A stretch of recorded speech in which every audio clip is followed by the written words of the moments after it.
भजो गुरुदेवन श्रीनंदनंदन। সৃষ্টির প্রথম থেকে শাশ্বত সনাতন ধর্ম, সেই সনাতন ধর্ম আজ সব ধর্মের পিছনে পড়ে গেল। কেন? নিজেদের দোষে। হাসছো? দোষ তো তোমাদের।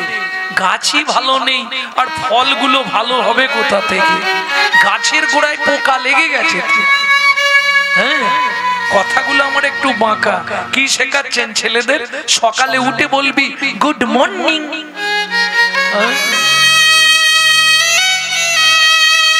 জয় নিতাই গৌর হরি বল, জয় রাধে, হরে কৃষ্ণ, এসব শেখাচ্ছেন। Good morning, good evening, good afternoon, good night, তাই তো? বাংলা থেকে বাপ বলা তুলে দিচ্ছে ড্যাড, আর সেই ছেলেই বড় হয়ে বলছে এবার শালা হ্যাড। जैसा गुरु तैसा चला, मागदा भेली तो देखता ठेला। আপনি যেমন তৈরি করবেন তেমন হবে, এটা বুঝতে হবে। যৌবনে কাগো সুন্দরী, শ্রাবণে নদী কুমারী। যৌবনে কালো সুন্দরী, শ্রাবণে নদী কুমারী। যৌবনে কাগো সুন্দরী, শ্রাবণে নদী কুমারী। যৌবনে কাগো সুন্দরী, শ্রাবণে নদী কুমারী। যখন যার সুযোগ আসে সব কথা হয় বাণী। কলিতে যত মূর্খ সবাই হবে জ্ঞানী।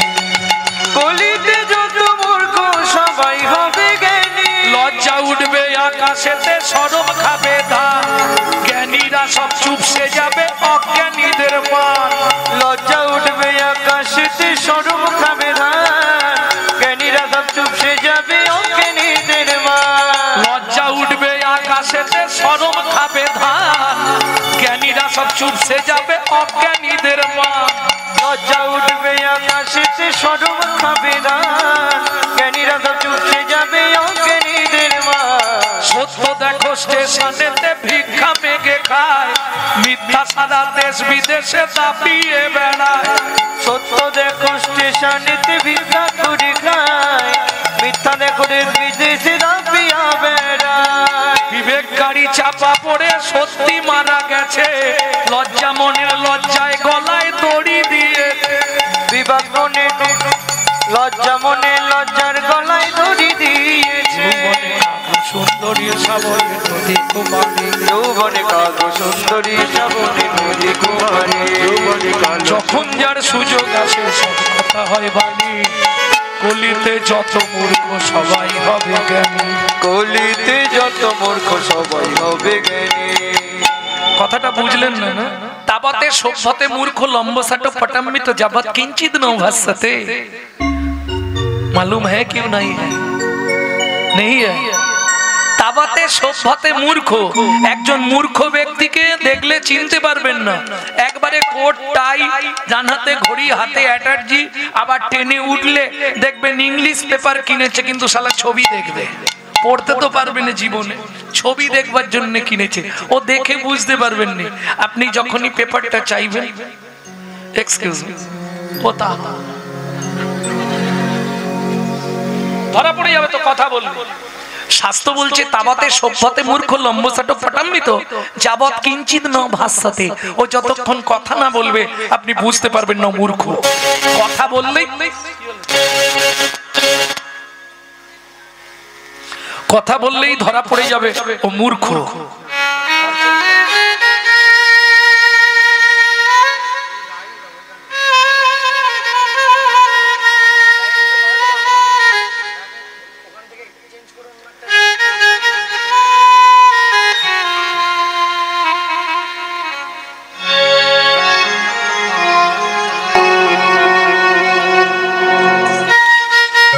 বুঝে নেওয়া গেল?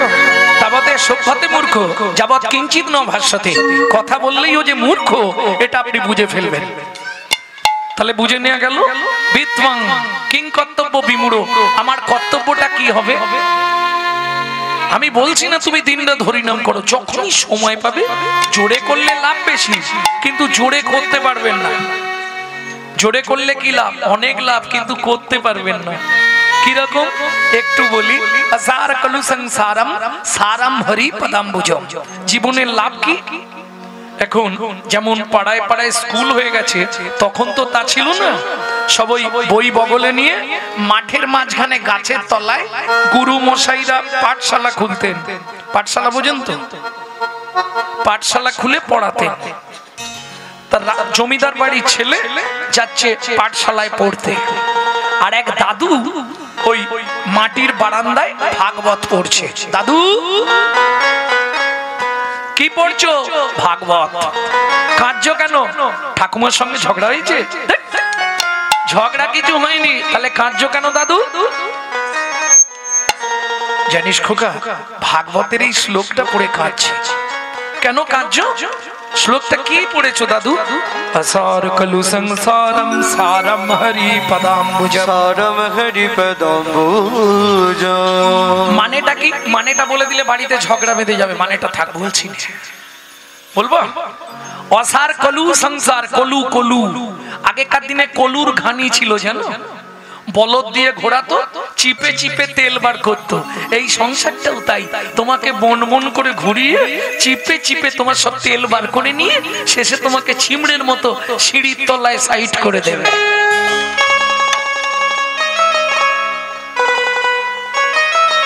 যতদিন তুমি করতে পেরেছো, যতদিন ক্ষমতা ছিল সবাই আদর করেছে, যেই ক্ষমতা শেষ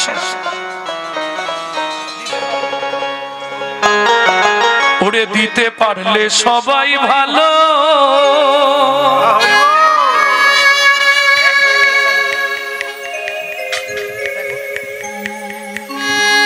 না দিলে হয় বদনে কালো গো। ও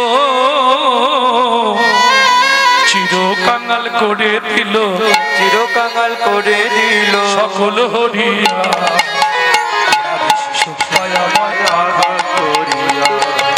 ওরা বেশি সুখ পায় আমায় আঘাত করিয়া।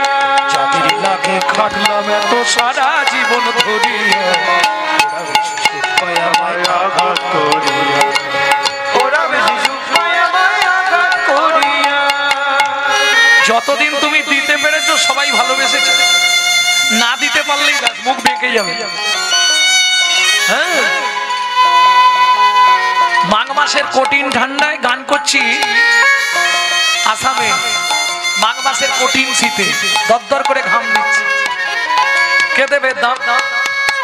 মাঘের রাতে কঠিন শীতে ঝরাইয়েছি ঘাম, এই সংসারে কেউ দেবে না ভালোবাসা।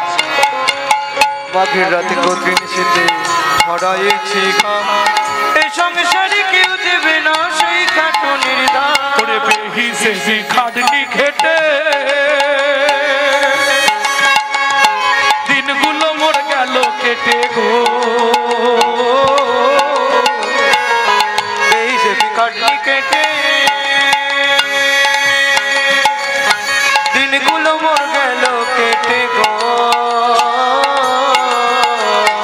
এখন শুধু পালের ঘাটে, এখন শুধু পাড়ের ঘাটে, এখন শুধু পালের ঘাটে এখন শুধু পাড়ের ঘাটে আছি বসিয়া।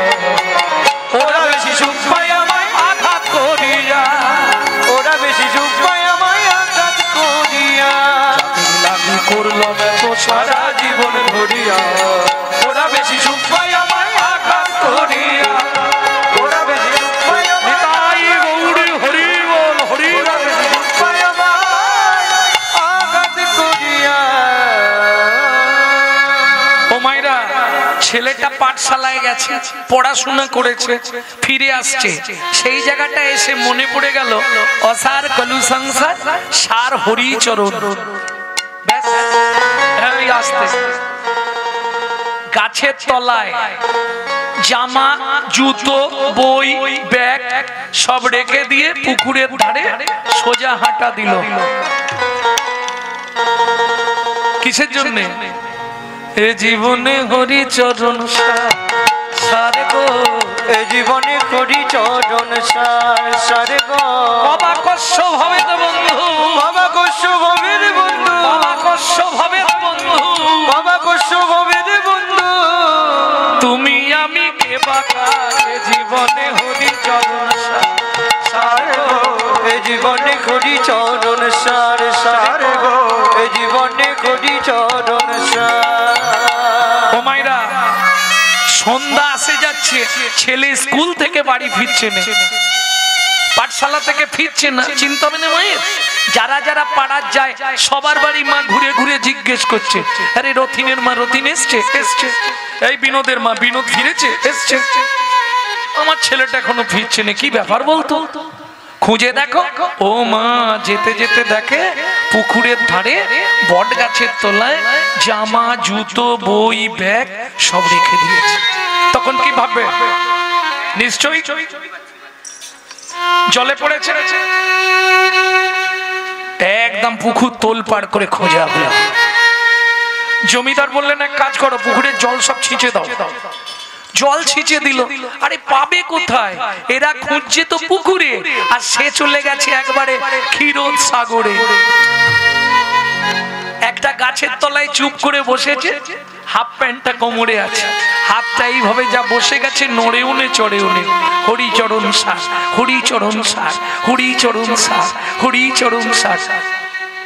লক্ষ্মী নারায়ণকে ডেকে বলছে, শুনছো কি? আরে একবার যাও না, ছেলেটা যে মরে যাবে। কেন? দেখো কোমর পর্যন্ত উই মাটি লেগে গেছে। হরিচরণ স্যার, হরিচরণ স্যার, তুমি কি করতে হরি হয়েছিলে? একবার যেতে পারছো নি? যাবো লক্ষ্মী, এক্ষুনি যাও। নারায়ণ এসে দাঁড়িয়েছে। খোকা, কে? আমি হরি, চরণ এনেছো? দুর্বোকা, চরণ ছাড়া কেউ আসতে পারে? ও তুমি তার মানে চরণ মানে কি? পা। ও তার মানে দাদু বলেছে হরি চরণ সার, মানে তোমার পাটা সার করতে হবে, তাই তো? কত বুঝি না, কি দরকার তাই বল। তুমি কি ভগবান? হ্যাঁ ভগবান। বল তুই কিসের জন্য এতদিন ধরে সাধনা করছিস, কি নিবি বল, দিয়ে চলে যাই। বলে ভগবান কি? তার আগে তুমি বলো তোমার গোডাউনে কি কি আছে?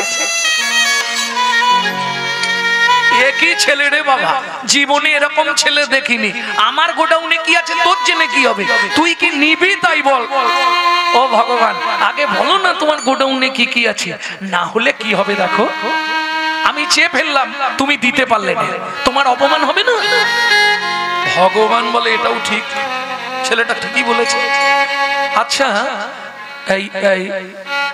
তুই আমার লক্ষ্মীকে নিবি?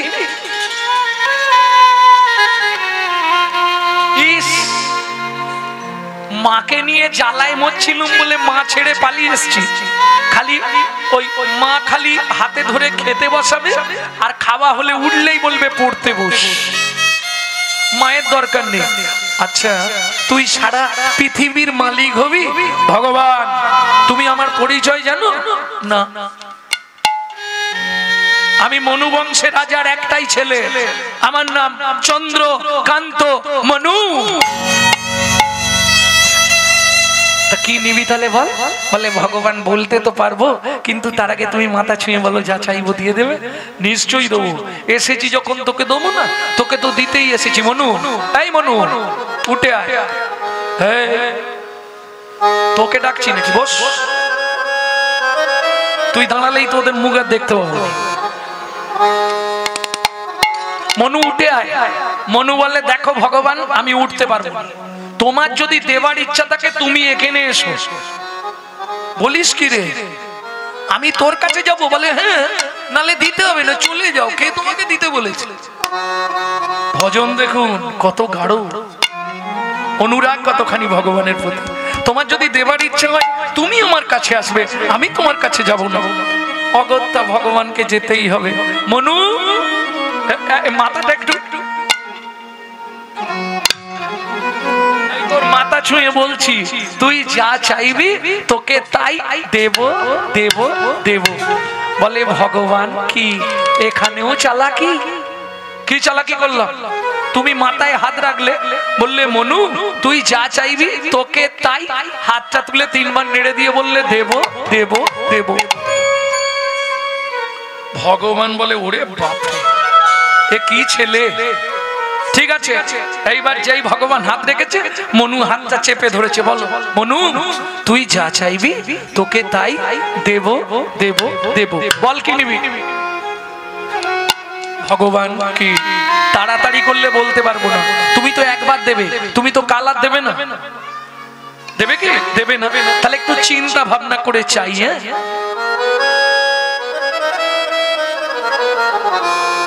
কিরে বল, আরে কাঁদছিস কেন? এই রে, কাঁদলে চাইবে কি করে? ভগবান তুমি সত্যি দেবে? হ্যাঁ, তোকে তো দেবো বলেই এসেছি, বল তুই কে নেবে? বড় বাসনা জেগেছে মনে গো, বড় বাসনা জেগেছে মনে গো, বড় বাসনা জেগেছে মনে গো, বড় বাসনা জেগেছে মনে। আমি নপুর হয়ে রব তব শ্রীচরণে, আমি নূপুর হয়ে বাধা রব তব শ্রীচরণে, আমি নপুর হয়ে বাধা রব তব শ্রীচরণে, আমি নূপুর হয়ে বাধা রব তব শ্রীচরণে।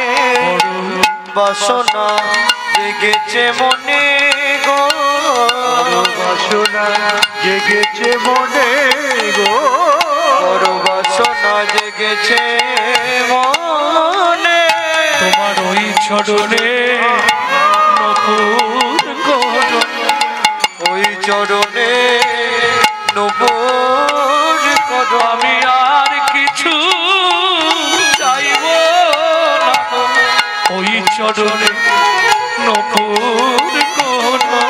আমি আর কিছু চাইব না গো, এই বাসনা হৃদে হরি হরি হরি হরি, কিছু চাইব না গো, আমি আর কিছু চাইব না গো, ওই চরণে নূপুর করো। ভগবান বলছে মনু, এত কিছু থাকতে তুই এতদিন সাধনা করলি, আমার চরণে নপুর হবি বলে? বলে হ্যাঁ, ওইটাই আমার কাছে মূল্যবান জীবন, এ জীবনে হরি চরণ। শোন মনু, এটা সত্য যুগ, এর পর আসবে তেতা, তারপর দাপর। তেতা যুগে তুই আমার চরণ পাবি না। কেন? সত্যিটা তোকে বলে রাখি, আমার তো দুটো চরণ, তেতা যুগে দুটো চরণই বুকিং হয়ে গেছে। ও ভগবান, তেতা যুগে দুটো চরণ কাকে কাকে দেবে? ও মা, একটা দিয়ে পাষাণ অহল্যাকে উদ্ধার করব, আর একটা চরণ দিয়ে মাধব মাঝির কাঠের নৌকা সোনার করব। তেতা যুগে তোকে চরণ দিতে পারবো না, তবে তারপরে আমার দুটো চরণই আমি তোকে দিয়ে দেবো। ও ভগবান, কি তাহলে তেতা যুগে তোমার সঙ্গে আমার দেখা হবে না? না, ঠিক আছে তুমি যাও। নারায়ণ চলে গেছে, মনু উঠছে না, ওইবার ওখানে বসে বসে গান গাইছে আর কাঁদছে। নারায়ণ লক্ষ্মীকান্ত অনাদি আদি অনন্ত, মুকুন্দ মুরারি হরি মাধব মধুসূদন, যোগেশ্বর জনার্দন তুমি প্রভু নারায়ণ, কৃপা করো এই অধমে অধমতার। নারায়ণ লক্ষ্মীকান্ত অনাদি আদি অনন্ত, মুকুন্দ মুরারি হরি মাধব মধুসূদন, যোগেশ্বর জনার্দন তুমি প্রভু নারায়ণ, কৃপা করো এই অধমে অধমতর। আরে কি ব্যাপার বলো তো?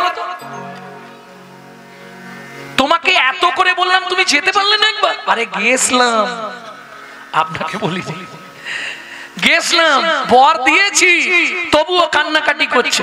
লক্ষ্মী বলে তাহলে আমি একবার যাচ্ছি, তোমার দ্বারা হবে না। এইবার মা লক্ষ্মী এসেছে সাক্ষাৎ। খোকা, আমার নাম খোকা নয়, আমার নাম মনু। আচ্ছা মনু, কাঁদছিস কেন? প্রভু এসেছিল, এসেছিল, বর দিয়েছে, দিয়েছে, তাহলে কাঁদছিস কেন? ও মা খিদে পেয়েছে, হরি নাম কৃষ্ণ নাম বড় মধুর, আর যারা ভজে কৃষ্ণ তারা বড় চতুর। আমি বলছি না, আপনারা বলবেন। মা বলছে কি খাবি? মনু বলছে মা তুমি যা দেবে তাই খাবো। আচ্ছা দাঁড়া, এক থালা খাবার দিয়েছে মা, নে কেনে। ও মা খাবো কি করে? কেন? হাত দিয়ে। হাত দুটো তো উই পোকায় অর্ধেক খেয়ে নিয়েছে মা, ঘা হয়ে গেছে। ঠিক আছে, আমার কোলে এসে বস, আমি খাইয়ে দিচ্ছি। মনু বলে ওইটাই তো চাইছিলাম, কতক্ষণে তুমি বলবে আমার কোলে এসে বস। এইবার মজা দেখুন, কোলে বসেছে মা, খাবারটা মনুর গালে দিচ্ছে, নে খা। কিরে খেয়ে নে, খাবি বললি? উমা মা কি সব খেয়ে নেবো, একটা বর দেবে? কি বর? তুমি শুধু বলে দাও মনু, তেতা যুগে তোর ভগবানের সঙ্গে দেখা হবে। নারায়ণ বলেছে দেখা হবে না। চালাক দেখো, মা লক্ষ্মী তো ব্যাপারটা জানে না। মা লক্ষ্মী বলে দিয়েছে মনু তেতা যুগে ভগবানের সঙ্গে দেখা হবে, নে খেয়ে নে। সত্যি হবে? হবে। মনু বলে তোমাদেরও হবে। কি হবে রে? না না, মানে আমি খাবো সেইটা বললাম। ঠিক আছে নে খা। খেয়ে নিয়েছে মনু। মা তোমাকে একটা প্রণাম করব, হাতের তো এই অবস্থা। মা লক্ষ্মী বলে দাঁড়া, তোর হাত দুটো আমি ঠিক করে দিই। মা লক্ষ্মী হাত বুলিয়ে দিলেন, হাত সমান্তরাল হয়ে গেল। মনু গিয়ে মায়ের চরণে প্রণাম করেছে। মা মাথায় হাত দিয়ে আশীর্বাদ করছে, মনু তোর মনের ইচ্ছা পূর্ণ হবে। দেখ মনের আবার ইচ্ছা কি? একটাই তো ইচ্ছা। ও মা কি তেতা যুগে ভগবানের সঙ্গে দেখা হবে তো?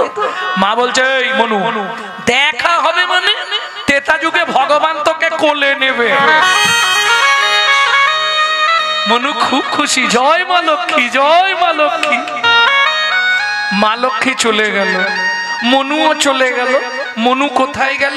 দাস বংশী কহে ভজিলেই ভজন নহে, গুরু কৃপা ভজনের মূল।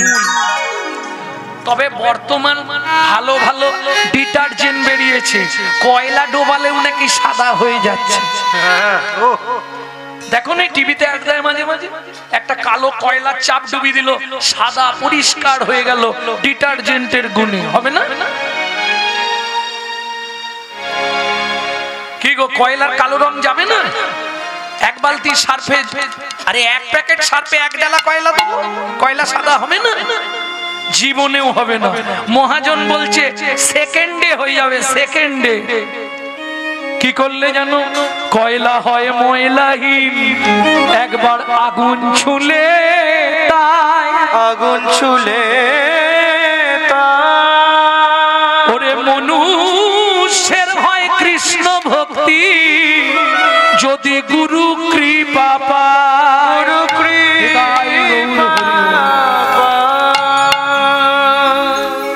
মনু চলে গেল গুরুদেবের আশ্রমে। মনুর গুরুদেবকে কর্ণব মুনি, সারা রাত গুরুদেবের সেবা করছে। এইবার বলি, দিন যায়, মাস যায়, বছর যায়, এলো তেতা যুগ। ভগবান রামচন্দ্র রূপে অবতার হলেন। প্রেম সে বলো ভগবান রামচন্দ্র কি জয়। ও মায়েরা, এক সময় রাবণ সীতাকে কিডন্যাপ করেছিল না? হাসছো কেন? ও কিডন্যাপ বলেছি বলে তাই, যাই হোক তুলে নিয়ে গেছিল তো নাকি? এটাও জানো না? রাবণ সীতাকে নিয়ে চলে গেছিল না? হ্যাঁ, কেন কেন নিয়ে গেছিল? উদ্দেশ্যটা কি ছিল তা জানিনি। সবাই বলে রাবণ সীতাকে হরণ করেছে। হরণ আছে না? এসব মিথ্যে কথা জানো। বাল্মীকি জিষ্টে নেই। যদি বিচার করতে যাও তাহলে সীতা হচ্ছে রাবণেরই মেয়ে। কি করে হয়? আরে মন্দোদরী গর্ভবতী হয়েছিল, মুসল দিয়ে গর্ভপাত করে নদীতে ভাসিয়ে দিছিল, মিথিলায় গিয়ে ঠেকেছিল, পলি চাপা পড়ে গেছিল। ওসব মিথ্যে কথা। পলি চাপা পড়েনি, সীতাকে মানুষ করেছিল বসুন্ধরা দেবী। সেটা প্রমাণ হলো কবে? সীতার পাতাল প্রবেশের দিন। রাম যখন বলছে সীতা তুমি চলে যাচ্ছ, আর ওদিক থেকে বসুন্ধরা দেবী বলছে কিরে মা এতদিন পরে আমার কথা মনে পড়ল। এটা রাম শুনে ফেলেছিল, জানতে চাইলো সীতা সত্যিটা বলো না, বসুন্ধরা তোমার মা? বললে আমাকে উনি মানুষ করেছিলেন। জনক রাজা হাল করছিলেন, মা দেখলো ভালো একটা পরিচিতি নিয়ে আমি বাঁচতে পারবো, তাই আমাকে তুলে দিলেন জনক রাজার হাতে। বুঝে নেওয়া গেল? তাহলে মন্দোদরীর গর্ভজাত হলে রাবণের কে হবে? আচ্ছা, যদি রাবণের খারাপ কোনো মন্তব্য থাকতো তাহলে প্রত্যেক দিন বিভীষণের স্ত্রী সরমা দেবী আর ওদিকে ইন্দ্র স্বর্গ থেকে পারিজাত ফুলের মালা তৈরি করে পাঠাতো, সেই মালা সীতার গলায় পরিয়ে চরণে ফুল দিয়ে পুজো করতো রাবণ। এটা কেন? আমার যদি খারাপ উদ্দেশ্য থাকে, তাকে তো আড়ালে একটা মেয়ে ছেলেকে একা রাখবো আলাদা, তার সঙ্গে আর কাউকে দেবো না। বিভীষণের স্ত্রী সরমা দেবীকে রাখা হয়েছিল সীতার দেখভাল করার জন্য। যুক্তিতে হাঁটতে হবে, খালি গল্প এইগুলো হিন্দু ধর্মের কলঙ্ক রটানোর জন্য কিছু কিছু এইরকম বাণী বেরোচ্ছে, এটা জেনে রাখো। যাই হোক, সীতাকে নিয়ে গেলেন কেন? সীতা যখন জিজ্ঞেস করছে বাবা তুমি এই পাপটা কেন করলে? মারে কৃমিন্দম মুনির অভিশাপ, যতদিন ভগবানের চরণ ধুলি আমার বাস্তুতে না পড়বে ততদিন আমার এই রাক্ষস কুলটা উদ্ধার হবে না।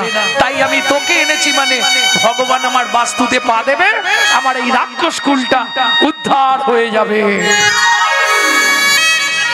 বুঝে নেওয়া গেল? এইবার রাম লক্ষণ দু ভাই পরিশান্ত, সীতাকে খুঁজে পাচ্ছে না। সরজুর তীরে এসে বসেছে। কিভাবে বসলেন? কি বল, কি হয়েছে? চিবুকে ধনুক দিয়া বসিলেন রাম, অপলোক নয়নে দেখে অবিরাম। এক দৃষ্টে চিবুকে ধনুক, আমরা হাত দিয়ে বসি না গালে, এটা হাফ চিন্তা, আবার ফুল চিন্তা হলে এখানে চিবুকে ধনুকটা দিয়ে বসেছে। খানিকক্ষণ পরে লক্ষণ এসেছে, দাদা কি পা কেটেছো কেন? তোমার পা দিয়ে গল গল করে রক্ত বেরোচ্ছে। ইস, নিশ্চয়ই শামুকে কিংবা কাঁচে পা কেটেছো, দেখি পাটা। পায়ের তলায় দেখছে রক্ত তো নেই, রক্ত আসছে কোথা থেকে?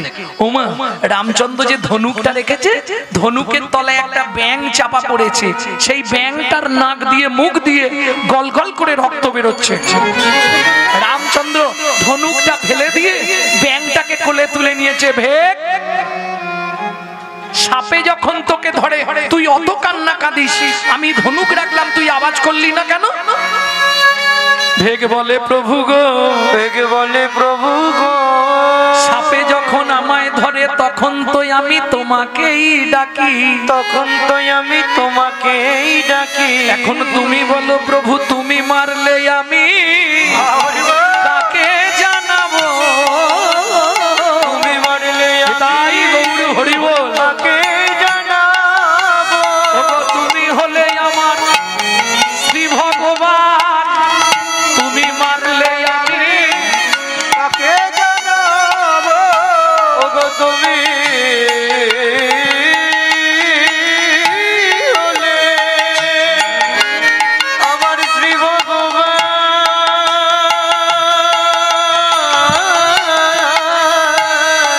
তুমি মারলে আমি তাকে জানাবো। ওগো তুমি হলে আমার শ্রী ভগবান। রামচন্দ্র বলছে জানাতে না পারতিস, একবার তো আওয়াজ দিতে পারতিস, প্রভু আমার লাগছে, এটাও তো বলতে পারতিস। ভেগ বলে ও প্রভু ওটা বলতে পারতাম, কিন্তু বলিনি কেন জানো? কেন?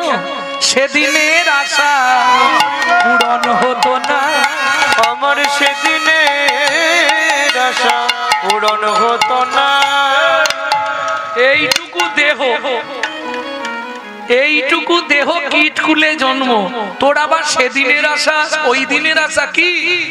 প্রভু তুমি বলেছিলে তেতা যুগে আমার সঙ্গে দেখা হবে না, মা লক্ষ্মী বর দিয়েছিল, দেখাও হয়ে গেল, তোমার কোলেও উঠে পড়েছি, এবার তোমার কোলে মরে যাবো, ব্যাস ঝামেলা শেষ।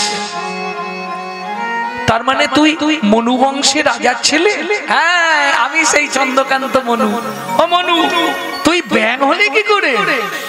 ও ভগবান, সে অনেক কথা, বল মনু বল, কি করে ব্যাং হলি? আমি গুরুদেবের চরণ সেবা করছিলাম, আমার গুরুদেব কর্ণম মুনি, তার চরণ সেবা করতে করতে আমার নখ লেগে গেছিল গুরুদেবের চরণে, রক্ত স্খলিত হয়েছিল, গুরুদেব আমাকে অভিশাপ দিল, মনু তুই ভেগের মতো কর্ম করলি, আমার দুটো পা দিয়ে রক্ত বার করে দিয়েছিস, তুই ভেগ খুলে জন্মগ্রহণ করবি, আমার চরণ থেকে রক্ত স্খলিত হয়েছে, তুইও নাক দিয়ে মুখ দিয়ে রক্ত উঠে মরবি। আছাড় খেয়ে পড়লাম গুরুদেবের চরণে। গুরুদেব, আপনি সামান্য অপরাধে আমাকে এত বড় সাজা দিলেন, লঘু পাপে গুরুদণ্ড দিলেন। যখন গুরুদেবের চরণে কাঁদলাম, গুরুদেব আমি দেখে করিনি, আমি জ্ঞান তো আপনার চরণে আঘাত করিনি গুরুদেব, ঘুম এসে গেছিল, ঘুমের ঘরে নখটা লেগে গেছে পায়ে। তখন গুরুদেব আমার মাথায় হাত বুলিয়ে বললে, মনু বলে যখন দিয়েছি ওটা আর ফেরানো যাবে না, তোকে ভেগ হয়ে জন্মাতে হবে এবং নাক দিয়ে মুখ দিয়ে রক্ত উঠেই মরতে হবে। তবে মনু, একটা আশীর্বাদ তোকে আমি করে দিচ্ছি। ও ভগবান, তখন আমার গুরুদেব আমাকে আশীর্বাদ করলো, মনু ভেগ হয়ে জন্মাবি, নাক দিয়ে মুখ দিয়ে রক্ত উঠে মরবি, কিন্তু আশীর্বাদ করলাম ভগবানের হাতে তোর মৃত্যু হবে, ভগবানের হাতে তোর মৃত্যু হবে। আমার গুরুদেব আমায় আশীর্বাদ করলো।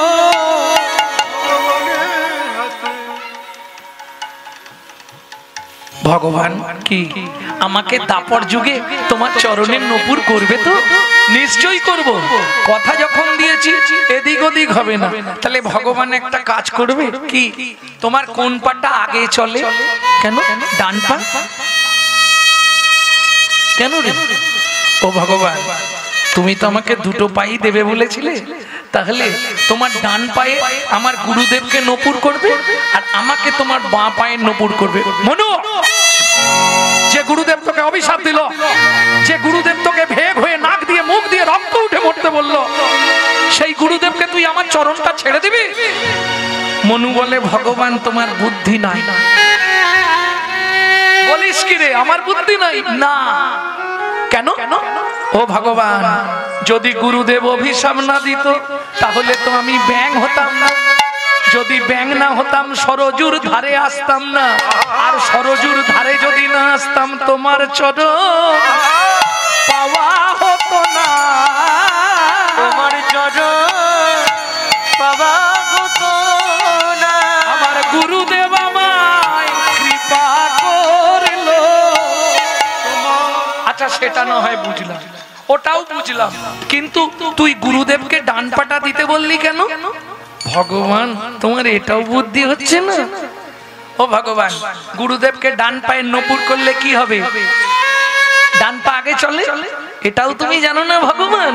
যার গুরু সামনে থাকে তার ভাবনা নাই রে, যার গুরু সামনে থাকে তার ভাবনা নাই রে। ওরে গুরু হলো প্রেম কল্পতরু, যার গুরু সামনে থাকে তার ভয় কি আছে? গুরু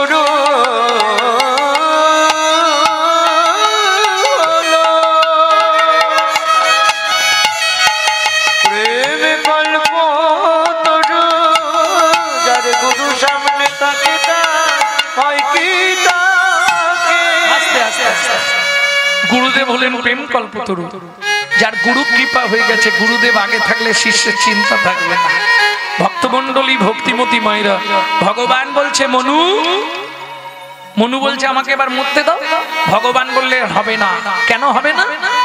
তোকে মানব দেহ দেব এই মুহূর্তে। ব্যাং থেকে মানুষ করে দিল ভগবান। এইবার মনুকে দাঁড় করিয়ে দিয়েছে সরজুর তীরে, আর ভগবান রামচন্দ্র গাছের শিকড় থেকে মাটিতে নেমে বসলেন। ও ভগবান, কি তুমি নিচে বসলে কেন? আস্তে আমাকে দাঁড় করিয়ে দিয়ে তুমি নিচে বসলে কেন ভগবান? ভগবান বলছে মনু, এতক্ষণ তুই যা বলেছিস আমি শুনেছি, এবার আমি যা বলবো তুই শুনবি।